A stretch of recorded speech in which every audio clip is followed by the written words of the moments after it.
오늘 엄마랑 통화하다가 뭐에 맞은 듯 해요. 이건 창피해서 어디다 말할 수도 없고 잠도 안 와서 여기에다 적어봐요. 일단 저는 장녀고요. 친정과는 멀리 떨어져 있어요. 전 서울이고 친정은 한참 시골. 항상 엄마는 둘째 딸을 이뻐하셨어요.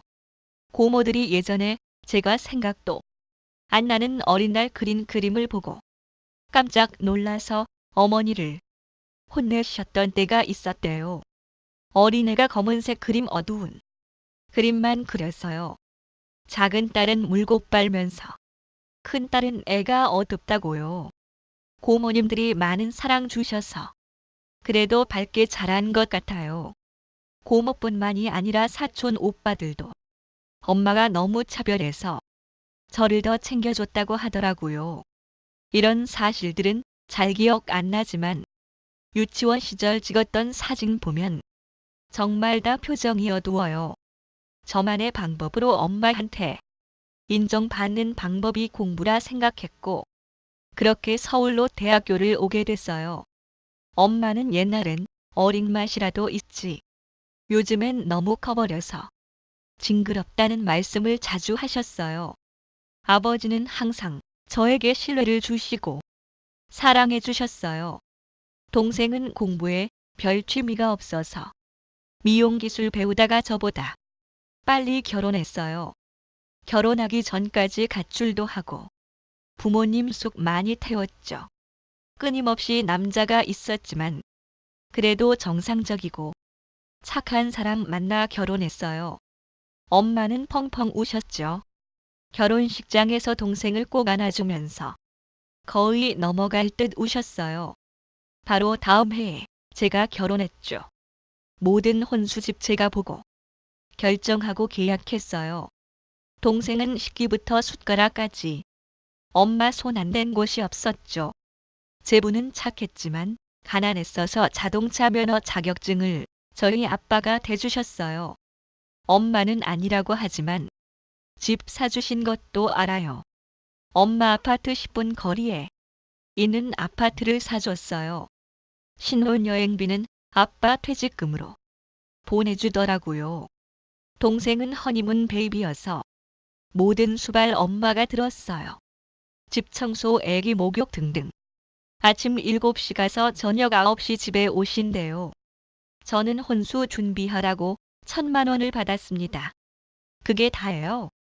네 동생한테도 이만큼 줬으니 너도 이만큼 준다고 하시더라고요. 시댁에서도 집을 해주시진 않았지만 1억 정도를 주셨어요. 거기다 며느리 준다고 미리 모아두신 금도 주시고요. 예단 같은 거 생략하자고 하셨는데 너무 죄송해서 제가 1,000만 원 드렸어요. 그리고 그대로 다시 돌려주셨고요. 신랑 집안은 무뚝뚝한 집안이에요. 안부 전화 같은 거 너희 둘만 잘 살면 되니 전화하지 말아라 하시더라고요. 추운 계절 되면 비싼 패딩 사주시고 제사 때 가면 꼭 백화점 들려 뭘 사주세요. 시댁은 저 진짜 복받았다 생각해요. 제 결혼식 때 엄마 한 번 안 오시고 좋아하셨어요. 마지막에 사회자가 안아주라고 하시는 것도 엉거주 좀 이상하게 안아주시고요. 하긴요. 그렇게 포옹해 본 기억조차 없으니 당연히 어색하시겠죠. 오히려 신행 갔다 와서 시아버지가 이제 우리 식구 됐다며 내 아들이랑 결혼해줘서 고맙다며 안아주신 게 더 따뜻했어요. 저도 시댁에 안부 전화 안 하니 신랑한테도 안부 전화하지 말라고 했어요. 생신 때, 명절 때, 어버이날 요렇게만 하자고 했어요.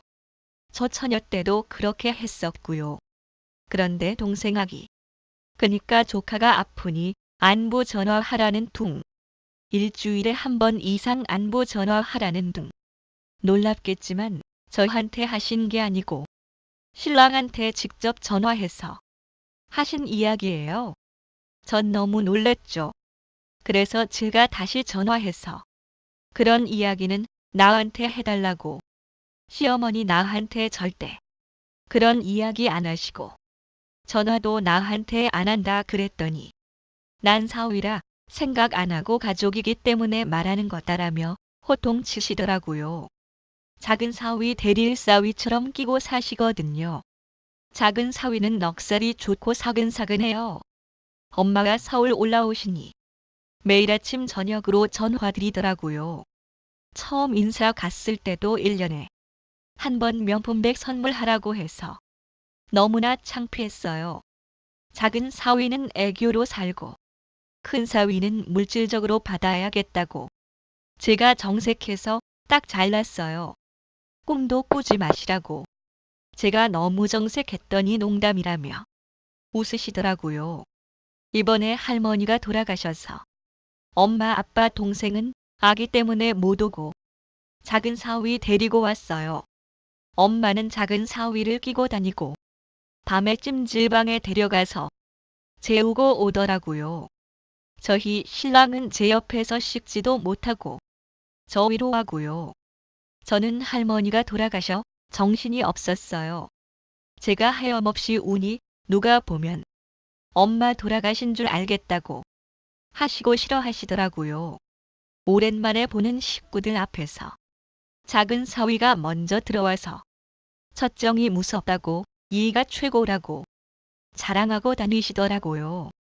신랑은 앞에서 손님들 신발 정리하고 있고 새벽에 잠도 못 자고 음식 나르고 정신 없는 와중에도 마음이 아팠어요. 엄마랑 작은 사위 술 마시다 흥이 났는지 애들 모아서 노래방 갈까? 막 이러더라고요. 제가 소리 고래고래 질러서 안 된다고 소리쳤어요. 근데 엄마는 요새는 안 그런다면서 호상이라고. 그래도 고모들이 난리 나서 안 갔어요. 신랑한테 참 고마운 게 큰일 지내니 알겠더라고요. 제 할머니 산소 와서 힘든 일 다 했어요. 잔디 심고 유난히 비가 안 와서 물 주는 것도 도맡아 했어요. 정말 고마워요. 근데 한 번을 자기 이거 했다고 공치사도 안 해요. 그렇게 큰일이 지나고 아빠 생신이 돌아와서 엄마한테 전화를 했어요. 작은 사위 칭찬하다가 엄마가 애기 보느라 늙었다 하시더라고요. 그래서 제가 동생은 정말 복받은 거야. 엄마가 그렇게 다 봐주니까 말이야. 요새 사립유치원 파업해서 난리고 아닌데. 남일 같지 않아, 엄마. 그렇게 말했더니 네 애기는 네 고모 있잖아. 고모한테 부탁해. 이러시더라고요. 좀 그랬는데 원래 그런 엄마라서 넘어갔어요. 그리고 아빠 생신이시니 내려갈게요. 했더니 자긴 솔직히 너네 어색하고 불편하다고. 맘 같아선 너네 내려오지 말았음 한다고. 너가 기분 나쁠 수 있겠지만 내 감정은 이렇고 내 감정 강요하지 말라고. 너희 아빠가 화낼까봐 아빠한테는 이야긴 안 했지만 부담스럽고 껄끄럽다고. 멀리 떨어져 살아서 가까워지려고 안부 전화하라고 했던 건데 너희가 그렇게 나오니 나도 그렇게 하겠다고. 명절 때도 안 내려와도 되고 돈만 보내라 하고. 너는 내 핏줄이 너만 간간히 소식 전해라. 그리고 저번에 한 번 선물 챙겼으니 네 시어머니한테 추석 선물 보내지 말라고 하라고. 서로 간에 피곤하지 않냐고. 일단 말씀드려 본다. 한 뒤 전화를 끊었어요. 시어머니가 제사 때 추석 선물 뭘로 할까 아가야 하시길래 어머니 안 챙기셔도 돼요. 그랬거든요. 그랬더니 자주 못 뵙는 사돈. 1년에 이번인데 이렇게 챙겨야 감사드리지. 설화수 세트는 어떠니? 이러셨거든요. 시어머니 검소하셔서 화장품 미샤 세일할 때 챙겨서 쓰시는 분이세요. 이러저런 이유로 신랑한테 제가 너무 창피해요. 그리고 미안해요. 사랑 못 받은 자식이라 남편도 사랑을 못 받네요. 그렇게 엄마가 생각하시는 줄은 알았지만 저렇게 대놓고 말씀하시니 머리가 띵해요. 두서없는 글입니다. 스킵하셔도 돼요. 속상하니 잠도 안 오네요. 신랑한테 뭐라 말해야 할지